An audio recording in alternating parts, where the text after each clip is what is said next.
আল্লাহ শুকরিয়া আমি আদায় করছি যে রব্বুল আলামিন মুক্ত পরিবেশে আপনাদের সামনে আমাকে হাজির হওয়ার তৌফিক দান করেছেন। আলহামদুলিল্লাহ। 2022 সালের 12 ডিসেম্বর রাত 1:15টায় আমাকে আমার বাসা থেকে গ্রেফতার করা হয়েছিল। আমাকে গ্রেফতার করে এক ধরনের আয়না করে নিয়ে যাওয়া হয়েছিল। সংগঠন এবং মিডিয়া সক্রিয় থাকার কারণে আমাকে তারা গিলে ফেলতে পারেনি, হজম করতে পারেনি। চান্স পাইলে তারা হজমই করে ফেলতে হয়তো বা আমাকে, কিন্তু আল্লাহ তাআলার ইচ্ছা হয়তো ভিন্ন ছিল। শুধু আমি না, আমার আগে থেকে কারাগারে অবস্থান করছিলেন আপনাদের প্রিয় মানুষ অধ্যাপক মিয়া গোলাম পরোয়ার। আমার আরও অনেক সঙ্গী সাথীরা ছিলেন, বিরোধী অন্যান্য দলের নেতৃবৃন্দ ছিলেন। তখন বাংলাদেশ ছিল হায়নাদের দখলে আর জেল ছিল আমাদের দখলে। জেলের বিভিন্ন কোণা থেকে, ওয়ার্ড থেকে, সেল থেকে রাতের বেলা যে কান্নার গুঞ্জন শুরু হতো, এটি নিজেদেরকে অসহায় মনে করে নয়, বরঞ্চ অসহায় জাতিকে মুক্তির জন্যে জেলের ভিতরে যারা বন্দী ছিলেন তারা আল্লাহর দরবারে চোখের পানি দিয়ে ফরিয়াদ জানাতেন। আমরা জানতাম না আমাদের চোখের পানি এত তাড়াতাড়ি আল্লাহর দরবারে পৌঁছে যাবে। এও জানতাম না 2024 সালের 5 আগস্ট বাংলাদেশ আরেকবার মুক্তি পাবে। কিন্তু আল্লাহ তাআলা তার একান্ত মেহেরবানিতে তা করে দিয়েছেন। জনগণ এখন দাবি আদায় করতে শিখেছে, খুব ভালো। এই জন্য সাংবাদিক ভাইদেরকেও তাদের দায়িত্ব পালন করতে দিবে না। পিছন থেকে কমান্ড করছে, মিয়া তোমরা বসো। তো ওনারা বসলে আপনাদের ছবি বাংলাদেশে যাবে কিভাবে? একটু ধৈর্য ধরেন। বৈষম্য সর্বত্রই আছে, এখানে না হয় একটু মেনে নেন। আপনারা নিচে বসে আছেন, ওনারা একটু দাঁড়াইয়ে আছে। এটা জাতীয় স্বার্থে মেনে নেওয়া দরকার। আজকে পাইকগাছা কইরা, তার আগে চুকনগরে আমরা এসেছি, সেখান থেকে কথা বলতে বলতে আমাদের যাত্রা শুরু। আমাদেরকে অনেক জায়গায় বিপুল পরিমাণ ফুল উপহার দেওয়া হয়েছে। এইটা একটা বৈষম্য। এই যে জনতাকে কেউ ফুল উপহার দেয় নাই, আমি একটা ফুল উপহার দিলাম, আপনারা গ্রহণ করুন। অন্তত একটা বৈষম্য তো দূর হলো, আলহামদুলিল্লাহ। আমরা বৈষম্যহীন বাংলাদেশ গড়তে চাই। আমাদের সন্তানদেরও দাবি ছিল, 24-এর স্বাধীনতার দাবি ছিল উই ওয়ান্ট জাস্টিস। আমরা ন্যায় বিচার চাই, সাম্যের বাংলাদেশ চাই, বৈষম্য দূর করতে চাই। এই বৈষম্য দূর করতে গিয়ে রাস্তায় নেমে তারা বুক পেতে দিয়েছিল। আবু সাইদ থেকে শুরু, রিয়া এসে শেষ। প্রায় 2000-এর মতো আমাদের বুকের ধন, নির্দয় নির্মম পাষাণ শেখ হাসিনার সরকারের হাতে জীবন দিয়ে দুনিয়া থেকে চলে গেল। দাবি আদায় করতে নেমে তাদের বীরদের প্রতীক আবু সাইদ, রুকিয়া বিশ্ববিদ্যালয়ের একজন মেধাবী ছাত্র, সে তার দাবির সপক্ষে বুক মেলে দিয়েছিল, ডানা খুলে দিয়েছিল, চিৎকার করে বলেছিল, বুকের ভিতরে তুমুল ঝড়, বুক পেতেছি গুলি কর। গভীর আত্মবিশ্বাস নিয়ে চিৎকার দিয়েছিল যে আমার দেশের মানুষ আমার বুকে অন্তত গুলি ছুড়বে না। কিন্তু পরপর নির্মমভাবে 3টা গুলি করে তাকে ফেলে দেওয়া হলো। হত্যা করার পরে বলা হলো আবু সাইদকে সরকারের নির্দেশে হত্যা করা হয়নি, আন্দোলনকারীরা হত্যা করেছে এবং তাকে গুলি করা হয়নি। পোস্টমর্টম রিপোর্ট পাল্টে দেওয়ার চেষ্টা করা হলো, কিন্তু না, আল্লাহ দফায় দফায় জুলুম বরদাস্ত করলেন না। এক আবু সাইদের এই অবস্থা দেখে সারা দুনিয়া কেঁপে উঠল। শুধু বাংলাদেশ না, দুনিয়ার বিভিন্ন জায়গায় তার বিরুদ্ধে প্রতিবাদ হলো। মানবাধিকার সংগঠনগুলো প্রতিবাদ করলো, বিভিন্ন রাষ্ট্র প্রতিবাদ করলো। সে জনগণের মুক্তির আন্দোলনের বিশ্বময় প্রতীক হয়ে বীর হয়ে উঠল। আর বাংলাদেশের যুবক যুবতীরা বলল, আমাদের এক ভাই দেশ এবং জনগণের দাবি আদায়ের জন্য যেভাবে জীবন দিয়েছে, আমরা লাখো যুবক যুবতী আজকে সেই দাবি আদায় করার জন্য রাস্তায় নেমে পড়লাম। পারো এখন গুলি করো। স্বরাষ্ট্রমন্ত্রী, ঘাতক স্বরাষ্ট্রমন্ত্রী পুলিশকে বলে গুলি করে শেষ করছে না কেন, রাস্তা পরিষ্কার হয় না কেন?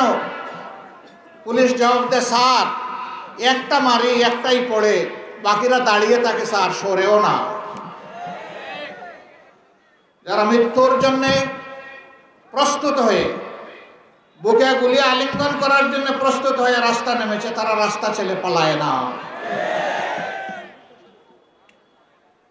যারা জনগণকে তাড়িয়ে দিতে চেয়েছিলেন, গায়ের জোরে গুলির জোরে দমন করতে চেয়েছিলেন, শেষ পর্যন্ত তারাই পালিয়ে গেছে। অথচ তারা বড় চওড়া গলায় বলেছিলেন অমুক পালায় না। আরেকজন বলেছিলেন যাব কোথায়, তোমার বাড়ি চলে যাব। এখন কোথায় আপনি? এখন নিজের পরিচয় দিতে পারেন না কেন? শেষ পর্যন্ত পালাতে গিয়ে জায়গা হলো কলাপাতায়। একজন কলাপাতায় ঘুমায় নাই, ধরা পড়েছে জনতার হাতে। মানুষ জিজ্ঞেস করে, কে গো আপনি? বলে আমি শামসুদ্দিন চৌধুরী। কয় স্যার আপনি কি কালো মানিক? কয় হো আমি কালো মানিক। স্যার আপনি কোথায় আছেন? বলে যে আমি ভারতে আছি। কয় না গো শোনা, আপনি ভারতে যাইতে পারেন নাই, আপনি বাংলাদেশের জালে আটকা পড়ে গেছেন। ঠিক সুপ্রিম কোর্টের অ্যাপিলেট ডিভিশনের একজন বিচারপতি, আপনি ন্যায় এবং ইনসাফের উপর বিচার করবেন, সংবিধান এবং বিবেক অনুযায়ী বিচার করবেন। আপনি বিচারের আসনে বসে সাইদি সাহেবকে কিভাবে হত্যা করা যায় ফাঁসি দিয়ে সেই হুঙ্কার আপনি দিয়েছিলেন। আপনি জানেন না সাইদি সাহেব দল মতের ঊর্ধ্বে উঠে বাংলাদেশের প্রাণ পুরুষ, বাংলাদেশ নয় বিশ্বের একজন প্রাণ পুরুষ। সাইদি সাহেবের মতো সবার বিরুদ্ধে আপনি এরকম কুৎসা রটনা করেছেন। বিচারপতি থাকা অবস্থায় ছাত্রলীগ যুবলীগের গুন্ডাদের সাথে আপনি মিটিং করেছেন।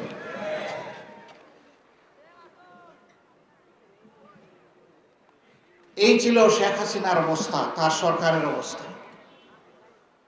তারা বলল বাংলাদেশকে তারা উন্নয়নের মহাসড়কে এনে হাজির করেছে, বাংলাদেশ উন্নয়নের রোল মডেল। মহাসড়ক খুঁজে পাওয়া না গেলেও রোল মডেল পাওয়া গেছে। এই কিছুদিন আগে আপনারা দেখেছেন মিডিয়ায়, শেখ হাসিনার বোনের মেয়ে টিউলিপ, ইংল্যান্ডের সৌভাগ্যক্রমে সে একজন মন্ত্রী হয়েছিল।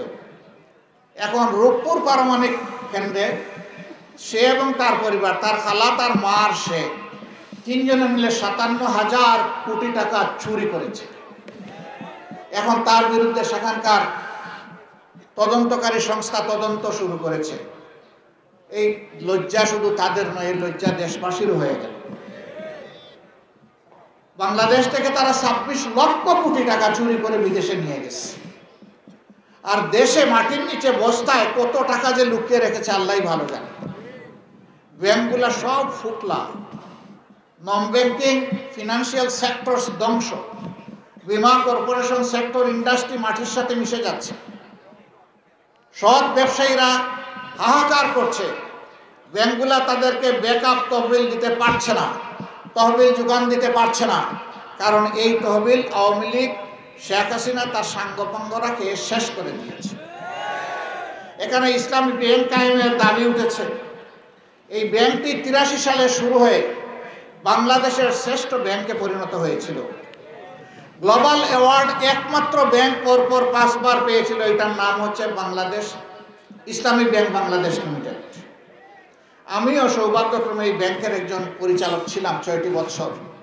ভিতর থেকে ব্যাংকটাকে দেখার আমার সুযোগ হয়েছে। কি সম্ভাবনার একটা ব্যাংক!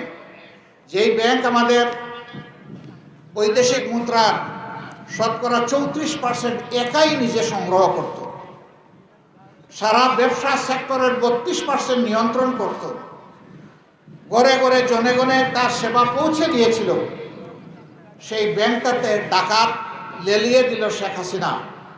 শেখ হাসিনা এবং ডাকাত মিলে ব্যাংকটাকে প্রায় শেষ করে দিল। এখন এই ব্যাংকের শুধু পাজর আছে, অস্থি আছে, গোস্ত নাই, চামড়া নাই।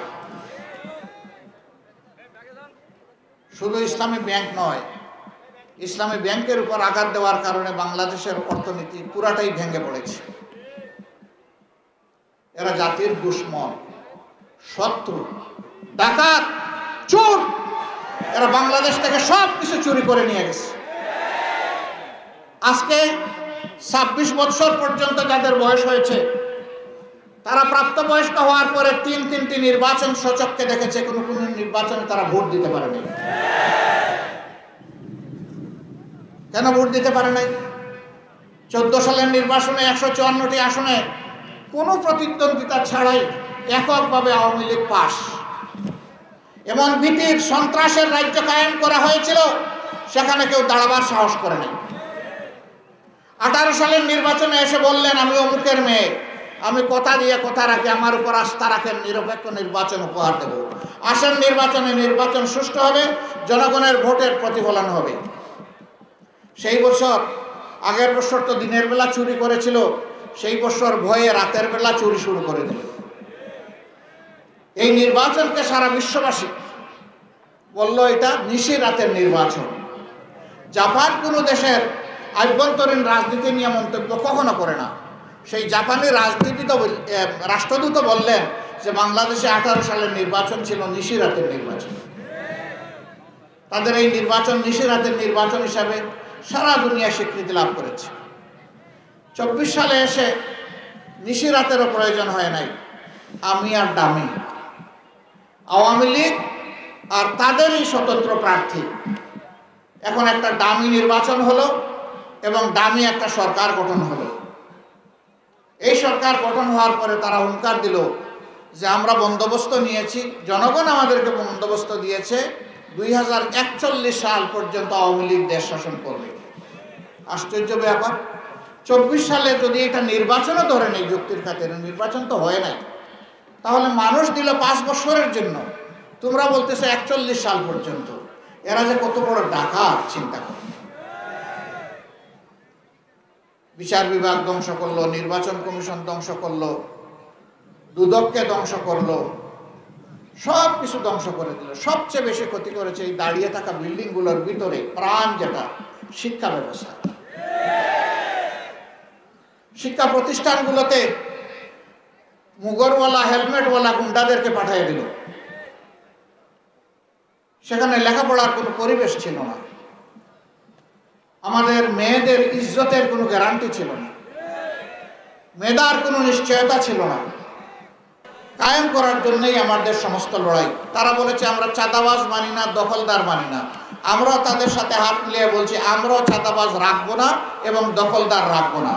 এই বাংলাদেশকে চাঁদাবাজ এবং দখলদার মুক্ত আমরা করবো ইনশাআল্লাহ। এমনকি আমাদের কেউ যদি এই ব্যাপারে দুর্বৃত্তপনা করে, তারেও আমরা ছাড় দেব না। এখানে চাঁদাবাজের কোনো অস্তিত্ব রাখা হবে না। আপনারা দোয়া করবেন আমরা আগামীর বাংলাদেশ যেন আমাদের যুবকদের হাতে তুলে দিতে পারি, তুলে দিয়ে আমরা যেন পিছন থেকে তাদেরকে সাহায্য করতে পারি, শক্তি যোগাতে পারি, সামনে এগিয়ে দিতে পারি। সেই তারুণ্য নির্ভর একটা সমাজ আমরা আগামীতে দেখতে চাই। এই সমাজটাকে আপনারাও চান না? এখানে 2 ভাগ হয়ে গেছে। তো যাদের বয়স বেশি তারা মনে করতেছে গেল রে, আমার হাত থেকে তো চান্স চলে গেল। আর যাদের বয়স কম তারা বলতেছে আমাদের হাতে চান্স এসে গেল। না, আমরা কেউ বুড়া নই, কিন্তু এখানে আমিও বুড়া না। আমার চুল সাদা, ব্রু সাদা, দাড়ি সাদা, কিন্তু আলহামদুলিল্লাহ আমার কল হলো যুবক কল। আলহামদুলিল্লাহ আমি আমার আল্লাহকে বলেছি, আল্লাহ আমি বুড়া হতে চাই না। বুড়া তো সেই লোক যে কোনো কাজ দেখলে ভয় পায়, যে লড়াই করতে ভয় পায়, যে মানুষের পাশে দাঁড়াতে ভয় পায়, যে মানুষের সুখে দুঃখে চিৎকার দিয়ে সেখানে গিয়ে দাঁড়ায় না, সে হলো বুড়া। আমি ওই বুড়া হতে চাই না। আমি প্রিয় জনগণের সাথে সুখে দুঃখে মিশে একাকার হয়ে থাকতে চাই। আপনারা কেউ সবাই সেই যৌবন চান? সবাইকে মোবারকবাদ, মাশাআল্লাহ। কাউকে যদি বলা হয় চাচা আপনার বয়স কত, বলে যে এই ধরেন 70, বলে আপনাকে তো এমন লাগে না, অনেক কম মনে হয়। দেখবেন যে মুখটা হাসিতে ফুটে উঠছে বয়স কম শুনলে। সবাই আসলে চিন্তা করে আমি যেন একটু যুবক থাকি। আজকে আপনারাও চাইলেন একটু যুবক থাকেন। আমরাও বলি যৌবনের সেই উদ্যম নিয়ে সমাজের সমস্ত আবর্জনা পরিষ্কার করার জন্য আমাদেরকে ঐক্যবদ্ধ হতে হবে। পারবো আমরা হাতে হাত মিলিয়ে দেশ গড়তে ইনশাআল্লাহ। আপনাদেরকে মোবারকবাদ। আমাদের মা বোনেরা এখানে আছেন, আমি দেখতে পাচ্ছি তারা কষ্ট করে দাঁড়িয়ে আছেন, ভালো একটা বসারও সুবিধা দেওয়া যায়নি, আমরা দুঃখিত। আগামীতে আমরা চেষ্টা করব ইনশাআল্লাহ। তাদেরকে ভয় দেখানো হয়, জামাত যদি ক্ষমতায় আসে তাহলে যারা অন্যান্য ধর্মের মানুষ আছে তাদেরকে দিবে কচু কাটা, আর মহিলা যারা আছে তাদেরকে গোরের বীরের কুকাইয়া বাইরে দিবে তালা। কি চমৎকার কথা! আমাদের ঘরে মা বোন নাই? আমাদের মা বোনেরা সমাজে প্রয়োজনে চলাফেরা করে না, কাজকর্ম করে না। আমার নিজের স্ত্রীও তো একজন চিকিৎসক, তিনি তো সংসদ সদস্য ছিলেন, দুটি মেয়ে তারাও চিকিৎসক, ছেলে হেও চিকিৎসক। তো আমি কি শুধু ছেলেকে চিকিৎসা বিজ্ঞানে পাঠিয়েছি, আমার মেয়েদেরকে আমি পাঠাইনি? তারা কি সমাজের সেবা দেয়নি? আমাদের সকলের ঘরে খোঁজ করলে এরকমই আপনারা পাবেন ইনশাআল্লাহ। এটা আমাদের বিরুদ্ধে মিথ্যা অভিযোগ। বরঞ্চ আমরা আমাদের মা বোনদেরকে নিশ্চয়তা দিচ্ছি দুটি জিনিসের, সেই সমাজে উন্নয়নে আপনারা অবদান রাখবেন। দুইটি বাড়তি জিনিস আপনাদেরকে নিশ্চিত করা হবে, একটি আপনাদের নিরাপত্তা, আর একটি আপনাদের মর্যাদা ইনশাআল্লাহ তাআলা নাজিম। আপনারা মায়ের মর্যাদায় গর্বের সাথে দেশ গড়ার কাছে আপনারাও অংশগ্রহণ করবেন ইনশাআল্লাহ। আর যারা অন্যান্য ধর্মাবলম্বী ভাই আছেন, আমরা চিৎকার দিয়ে বলেছি, আমরা দেশে কোনো মেজরিটি মাইনরিটি মানি না, সংখ্যাগুরু সংখ্যালঘু মানি না। আল্লাহ তাআলা একই দেশে আমাদেরকে পয়দা করেছেন, মর্যাদার ভিত্তিতে আমরা সকলেই সমান, আমরা নাগরিক অধিকারের ভিত্তিতে সকলেই সমান। একদল দুষ্ট জাতিকে টুকরা টুকরা ভাগ করার জন্যে, হিংসা বিদ্বেষ লাগিয়ে রাখার জন্যে এই ধরনের অপপ্রচার করে ফায়দা লুটেছে, সেই ফায়দা বাংলাদেশের মানুষ তাদেরকে আর লুটতে দেবে না ইনশাআল্লাহ। আমরা সবাই মিলেমিশে একাকার, ঐক্যবদ্ধ আমাদের হাতগুলো। এই স্টেজেও আপনারা দেখতে পাচ্ছেন, এই যে আমার পাশে এক ভদ্রলোক, তিনি দাঁড়িয়ে আছেন, তিনি আমাকে বললেন যে আপনি আমাকে কমপক্ষে এখানে জামাতের আমির ঘোষণা দেবেন। আমি তাকে আপনাদের সামনে উপস্থাপন করলাম। আমি কিন্তু বলি নাই, তিনি স্বেচ্ছায় সজ্ঞানে এবং খুশির সাথে আমার কাছে এই দাবি জানিয়েছেন। আমি তাকে আমার পক্ষ থেকে আন্তরিক অভিনন্দন এবং শ্রদ্ধা জ্ঞাপন করি। আমরা সবাই হাতে হাত মিলিয়ে ইনশাআল্লাহ এই দেশ গড়ব ইনশাআল্লাহ। আপনারা রাজি আছেন? কোনো হিংসার জায়গা আমরা রাখবো না, দেশকে ভেঙে টুকরা টুকরা করতে দেব না। স্বাধীনতা সার্বভৌমত্বের জন্য আমরা প্রত্যেকেই ব্যক্তিগতভাবে এক একজন যোদ্ধা হব ইনশাআল্লাহ। কাজে এই যুদ্ধ আমাদের দেশে 2.5 লক্ষ 5 লক্ষ নয়, 10 লক্ষ নয়, আমাদের দেশে যুদ্ধার সংখ্যা হচ্ছে কমপক্ষে 10 কোটি। কারণ আমাদের মেয়েরাও যুদ্ধ করেছে না? কমপক্ষে 10 কোটি প্রাপ্তবয়স্ক মানুষ এই দেশে আছে। আমরা ইনশাআল্লাহ দেশপ্রেমের অস্ত্র বুকে নিয়ে আমরা আমাদের দেশকে আমরা রক্ষা করব ইনশাআল্লাহ। আপনাদের সকলকে কষ্ট করে এখানে আসার জন্য, সূর্যমুখী চেহারার জন্য আপনাদেরকে মোবারকবাদ জানাচ্ছি। আমরা দেখেন শান্তিতে সূর্য আমাদের পিছনের দিকে, আর সূর্যের তেজ আপনাদের মুখের উপরে। একটা ফুল আছে, সূর্যের আলো যেদিকে যায় ওই ফুলটা সেই দিকে ঘুরে যায়। আপনারা সূর্যমুখী, আপনারা সূর্যের দিকে আছেন, আলহামদুলিল্লাহ। এই ফুলগুলা জান্নাতেও ফুল হয়ে ফুটুক, আমি দোয়া করি। আপনাদের কারণে এই বাংলাদেশ হয়ে জান্নাতময় হোক। আমাদের নারী পুরুষ নির্বিশেষে, দল মত ধর্ম নির্বিশেষে এ প্রিয় দেশ আমাদের বাংলাদেশ। হে রাব্বুল আলামিন, তুমি এই দেশের উপর রহমত নাজিল করো, শান্তির ফয়সালা দান করো। এই দেশে তুমি ইনসাফ কায়েমের জন্য আমাদেরকে কবুল করো। আসসালামু আলাইকুম ওয়া রাহমাতুল্লাহ। আল্লাহ হাফিজ। বাংলাদেশ জিন্দাবাদ। বাংলাদেশ জামাতে ইসলামী জিন্দাবাদ।